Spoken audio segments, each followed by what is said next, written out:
Hello, friends. It's Carroll again, coming to you with another nighttime story. Is everyone ready? Let's get comfortable. Get your blankets and your pillows. Let's relax and listen.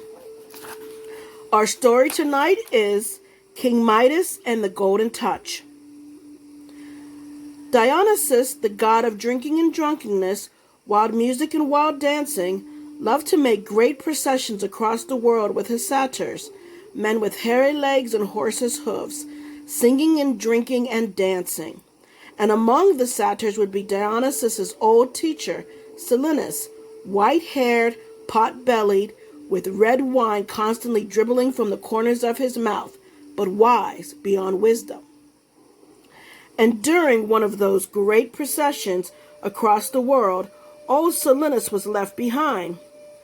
And he was found by some people, by some mortals, staggering from one side of the road to another, singing to himself. And they caught the satyr, and they bound him with ropes, and lifted him onto their shoulders, and carried him to their king. Now their king was called Midas, King Midas, and he was a worshipper of Dionysus, the god of drinking and drunkenness and wild music and wild dancing. And when he saw the old satyr bound with ropes, he was furious with his people. He took a knife, cut the ropes, and he sat the old satyr down on his own golden throne. And he ordered that a feast be held in honor of Silenus. And when the feast was finished, King Midas himself led the satyr to Dionysus, the great god. And when Dionysus saw his old teacher, his heart was filled with happiness.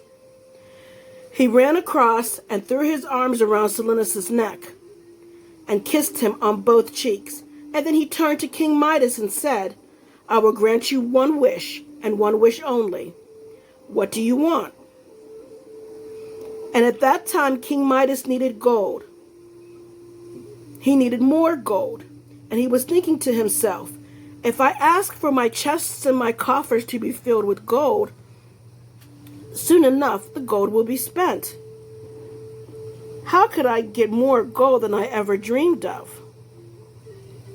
And then, suddenly, an idea came into his mind, beautiful in its simplicity. He said, "What I want is this, that everything I touch be turned into shining gold." And the great god Dionysus looked at the king, and he smiled, and he bowed his head, and he vanished into the light. And King Midas turned to walk home, and as he turned, he felt a stiffening about himself, and he looked down, and his clothes and his robes had hardened into gold. He crouched down. He touched the tip of a blade of grass, and there it was, like a little golden dagger, jutting out of the ground. He ran and plucked an apple from a tree, and it was heavy yellow gold, cold against the palm of his hand. He touched the trunk of another tree, and there it was, a golden tree stretching out above his head, the leaves no longer whispering and rustling, but clinking and clanking like golden chimes. And King Midas ran this way and that way, touching this and touching that. And when he came to his palace, he stretched out his hand on the doorway of the palace, and there was a golden portal reflecting the light of the sun. He strode inside. He told his servants to prepare a great feast so he could celebrate his golden gift. And the meat and bread and wine and honey cakes were served. And King Midas sat down, picked up a piece of bread, put it into his mouth and bit, and the teeth scraped across rough gold. He grabbed a cup, lifted it to his mouth, and at the touch of his lips, the wine hardened into gold, and he was spitting out little golden shards. Suddenly, he understood his mistake. He understood his terrible, terrible mistake. At that moment, his little daughter, whom he loved, came running across the floor of the palace. She threw her arms around her father's neck and she clattered into the ground, the perfect golden statue of a little girl, but cold, cold, dead gold. Midas knelt beside her, and his golden tears clattered into her golden face, and he said, Dionysus, Dionysus, I have made a terrible mistake. I beg you, take back your gift of gold. And on the high slopes of Mount Olympus, Dionysus, the god of drinking and drunkenness, wild music and wild dancing, looked down at King Midas, and he felt pity stirring in his heart. And he appeared before the king and said, Go wash yourself in the river Pactolus, where it burst out of the side of the mountain, and the gold will be washed from your skin. Your heart, your soul, and everything you've turned into gold will be returned to its proper form. And Midas leapt to his feet, and he ran out of the palace, and as he ran and ran and ran until he came to the place where the river Pactolus burst from the side of the mountain, and he plunged into the water.